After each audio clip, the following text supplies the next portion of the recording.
ప్రజలకు పక్కాగా రావాల్సిన వేవి కూడా ప్రజలు దేహి అని అడగాల్సిన అవసరం లేకుండా పరిపాలన అన్నది అందిస్తామని చెప్పి మరొక్కసారి మీ అందరికీ కూడా నేను ఇవాళ హామీ ఇస్తా ఉన్నా.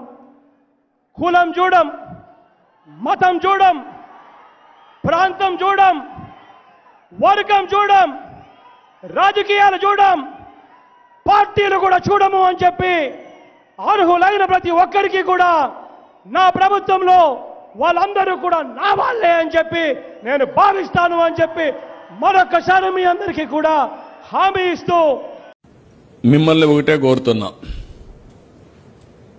వైఎస్ఆర్ కాంగ్రెస్ పార్టీకి డైరెక్ట్ గా ఇండైరెక్ట్ గా మనం పనులు చేసే పరిస్థితి ఏ స్థాయిలో కూడా రాకూడదు.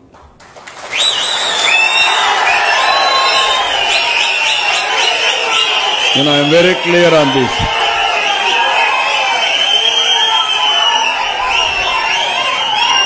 అది చేస్తే పాముకు పాలు పోసినట్టే. నేను తెప్పించుకుంటున్నా, నేను అది కూడా చెప్పేస్తున్నా ఇక్కడ. హాయ్ ఫ్రెండ్స్, మా ఫ్యూచర్ టుడే ఛానల్ చూస్తున్నందుకు చాలా థ్యాంక్స్. మరిన్ని లేటెస్ట్ వీడియోస్ కోసం వెంటనే సబ్స్క్రైబ్ చేయండి. అలాగే ఈ బెల్ ని కూడా రింగ్ చేసేయండి. మా లేటెస్ట్ వీడియోస్ నోటిఫికేషన్స్ అన్నీ మీ మొబైల్లో వస్తాయి. మా వీడియోస్ మీకు నచ్చితే లైక్ చేయండి, షేర్ చేయండి, నచ్చకపోతే కామెంట్ చేయండి.